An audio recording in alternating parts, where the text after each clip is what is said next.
Hello अस्सलाम वालेकुम everyone. I hope सब अच्छे होंगे। तो आज की जो हमारी वीडियो है उसमें हम डिस्कस करने वाले हैं कि मार्क्यू टैग जो है ये क्या है और किस लिए यूज़ होता है और इसके एट्रीब्यूट्स जो हैं वो कौन कौन से हैं। तो ये ट्यूटोरियल की 7th वीडियो जो है वो होने जा रही है, जिसमें सबसे पहले हम देखेंगे कि मार्क्यू टैग क्या है। तो अगर आपने कभी न्यूज़ चैनल देखा हो तो उसके नीचे जो है वो हेडलाइन की एक पट्टी चल रही होती है, ठीक है। वो सिमिलरली जब हम कोई टेक्स्ट मार्क्यू टैग में लिखेंगे तो वो उसी पट्टी की तरह चलना स्टार्ट हो जाएगा। दूसरे नंबर पे इसमें एक एट्रीब्यूट है जिसका नाम है बिहेवियर, और उसकी आगे 3 डिफरेंट वैल्यूज हैं: स्क्रॉल, स्लाइड, अल्टरनेट। इनको हम साथ साथ आगे देखेंगे। इसके अलावा हमारे पास है स्क्रॉल अमाउंट, लाइक जो मार्क्यू टैग में वो जो पट्टी चल रही है, अभी आप जो माइंड में इमेजिन करके रखा हुआ है कि किस तरीके से हेडलाइन जो है वो न्यूज़ चैनल पे नीचे चल रही होती है, तो उनकी एक पर्टिकुलर स्पीड होती है। तो किस तरीके से हम अपनी स्पीड को कंट्रोल कर सकते हैं। उसके बाद हमारे पास जो है वो है लूप टाइम्स, लाइक एक जो लूप है वो कितनी दफा चलेगी। और उसके बाद हमारे पास है डायरेक्शन, लाइक लूप जो है वो फ्रॉम लेफ्ट टू राइट आएगी, राइट टू लेफ्ट जाएगी, अप जाएगी, डाउन जाएगी। उसके बाद हमारे पास है बीजी कलर, कि जो हमारा टेक्स्ट है उसका जो बैकग्राउंड कलर होगा, वो जो पट्टी भाग रही है उसके पीछे कलर हम कौन सा शो करवाएंगे, वो किस तरीके से होता है, वो बीजी कलर से है। उसके बाद सबसे लास्ट वन है हमारे पास विड्थ एंड हाइट, लाइक उस पट्टी की जो विड्थ है वो कितनी होनी चाहिए और उसकी जो हाइट है, लंबाई है, वो कितनी होनी चाहिए।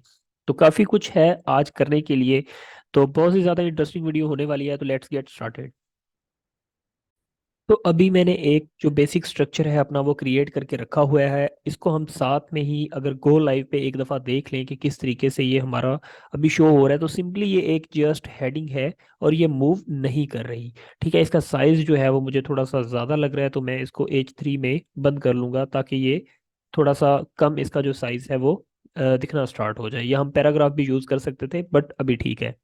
तो सबसे जो पहली चीज थी हमारे पास, कि मैंने बोला कि मार्क्यू टैग होता क्या है। तो एक जैसे न्यूज़ चैनल पे पट्टी चलती है तो वो किस तरीके से हम इसको ऐसे चलाएंगे, तो उसके लिए मुझे यहाँ पे लिखना पड़ेगा मार्क्यू H5 के अंदर, क्योंकि H5 के अंदर जो टेक्स्ट है उसको मुझे लेके जाना है। तो मार्क्यू के जो स्पेलिंग है वो आपको बिल्कुल ठीक लिखने पड़ेंगे। तो इतना करने के बाद सबसे आपने लास्ट में आके टैग को क्लोज कर देना है। तो बस इतना ही काम है, और उसके बाद आप देख सकते हैं कि हमारा जो वेलकम टू माय चैनल है वो हमारा जो राइट साइड है उससे लेफ्ट साइड की तरफ जा रहा है। ठीक है। तो बहुत ही सिंपल है। अगर मैं H5 जो है इसको ख़त्म भी कर दूं, कोई मतलब है नहीं ऐसा कि ये नहीं चलेगा, ये फिर भी चलेगा। तो इस तरीके का कोई भी इसमें उस तरह का कॉन्सेप्ट वगैरह नहीं है। ठीक। उसके बाद हमारे पास जो है वो डिफरेंट प्रॉपर्टीज हैं अपने इस वेलकम टू माय चैनल को कंट्रोल करने के लिए। ठीक है। तो उसमें जो सबसे पहले है ना, वो है बिहेवियर। ठीक। तो बिहेवियर क्या करता है, बिहेवियर का एक चीज याद रखें कि बिहेवियर की जो स्पेलिंग है उसमें यू नहीं आएगा। तो सिंपली आपको यहाँ पे लिखना है, और उसके बाद इसमें हमारे पास 3 डिफरेंट वैल्यूज आ सकती है इस प्रॉपर्टी की। तो फर्स्ट वन जो है वो, मैं अगर स्क्रॉल लिखता हूँ, स्क्रॉल, तो कोई भी जो है वो डिफरेंस वहां पर कोई भी नहीं आएगा। उसकी वजह यह है कि जो स्क्रॉल है ये बाय डिफॉल्ट है। ओके।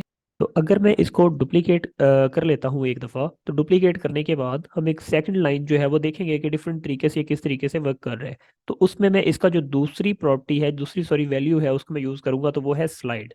और स्लाइड करने के बाद अगर मैं सेव करता हूँ, और अब अगर हम अपना जो पेज है उस पर जाकर देखते हैं, तो क्या डिफरेंस आएगा दोनों में। हमारे पास जो वेलकम टू माय चैनल है वो ऐसे ही आगे निकल जाएगा, लेकिन जो दूसरा है जिसमें हमने स्लाइड यूज किया वो वहीं पे रुक जाएगा, और ये देखें वो वहां पे रुक गया है।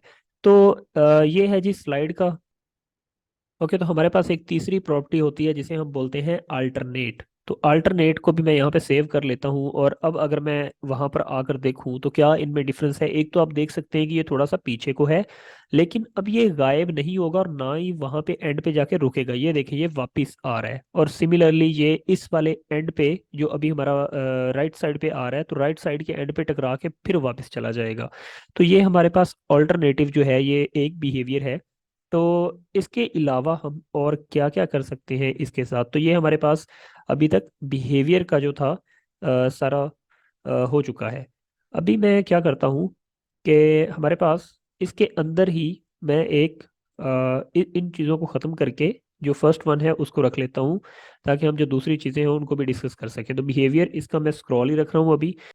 तो डायरेक्शन जो हमारे पास एक एट्रीब्यूट है, तो उसमें हमारे पास हमने ये देखना है कि किस तरफ वो जो हमारा टैग है वो जा रहा है। तो अभी ये लेफ्ट से, राइट से निकल के लेफ्ट की तरफ जा रहा है। मैं चाहता हूँ कि ये हमारे लेफ्ट से निकले और राइट की तरफ जाए। राइट की तरफ जाए मतलब राइट। ओके, और इतना करने के बाद अब मैं देखूँ तो ये हमारा राइट की तरफ से निकल रहा है, और सॉरी लेफ्ट की तरफ से निकल रहा है और राइट की तरफ जा रहा है। इसी तरीके से हमारे पास और भी इसकी ऑप्शन है। लाइक मैं अगर इसे अप कर दूं तो अब ये नीचे से ऊपर की तरफ जाना स्टार्ट है, और अगर मैं इसे डाउन कर दूं तो ये ऊपर से नीचे की तरफ आना स्टार्ट कर देगा। तो ये हमारे पास कुछ जो डायरेक्शन है उनका थोड़ा सा है हमारे पास। तो मैं इसको सिंपली राइट कर देता हूँ। ओके, नॉट राइट, मैं इसको लेफ्ट कर देता हूँ अगर हम इंग्लिश के हिसाब से देखें तो, ताकि इंग्लिश जो है वो इस हिसाब से पढ़ने में थोड़ी सी इजी रह जाती है। ओके, तो इसके बाद हमारे पास जो और प्रॉपर्टीज हैं उनमें से कौन सी है, तो उनमें से हमारे पास आ रही है स्क्रॉल अमाउंट की। ठीक, लाइक मैंने बोला था स्क्रॉल अमाउंट का क्या मतलब। स्क्रॉल अमाउंट का मतलब है कि स्पीड क्या होगी। अभी ये जिस स्पीड से चल रहा है, क्या हम उसको कम या ज़्यादा कर सकते हैं? हाँ, डेफिनेटली कर सकते हैं। अगर मैं इसको 10 करूँ तो, और उसके बाद हम इसकी अगर स्पीड को देखें तो इसकी जो स्पीड है वो काफ़ी ज़्यादा बूस्ट हो चुकी है।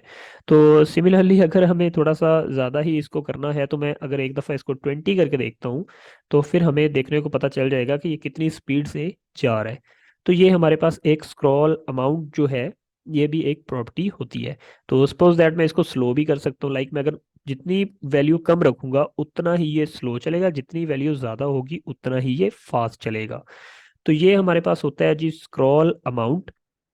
ओके, इसके बाद जो हमारे पास नेक्स्ट आता है वो क्या है, वो है लूप्स। लाइक कितनी दफ़ा इसको एक दफ़ा स्क्रीन से गुजरना चाहिए, तो उसके लिए हम जो है लूप यूज़ कर सकते हैं। तो मैं ऐसे स्पेस दूंगा और सिंपली लूप लिखूंगा, और हमारे पास जो इक्वल टू का साइन है वो लगाऊंगा, और उसके बाद मैं सिंपली यहाँ पर मेंशन करूंगा लाइक 2 टाइम्स, 3 टाइम्स, 4 टाइम्स। मैं 2 टाइम्स करके देखता हूँ एक दफ़ा, और उसके बाद हम इसकी जो स्क्रॉल की जो है ना, वो हम 20 करके देखते हैं। लाइक ये 2 दफ़ा सिर्फ इसको स्क्रॉल करना चाहिए। ये गया हमारे पास पहली दफ़ा, और ये आ रहा है दूसरी दफ़ा।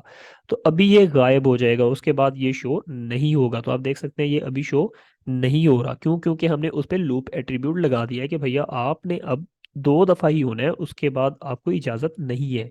उसके बाद हमारे पास आ जाता है विड्थ और हाइट। अभी मैं इसकी जो स्पीड है उसको एक दफ़ा अबाउट 7 कर देता हूँ, ताकि हम एक नॉर्मल सा रख सकें। उसके बाद हमारे पास जो नेक्स्ट एट्रीब्यूट है वो होता है बैकग्राउंड। तो बैकग्राउंड के लिए हमें सिंपल जो है वो बीजी कलर लिखना है, उसके बाद ऐसे करना है और कलर का नाम लिख देना है। जो भी कलर आप हेक्साडेसिमल कोड अगर आपको आते हैं आप वो भी लिख सकते हैं, बहुत ही इजी है। आप सिंपली जाएं वेबसाइट पे और कलर पैलेट करके लिखें, आपको डिफरेंट कम्बिनेशन के जो कोड्स हैं वो मिल जाते हैं।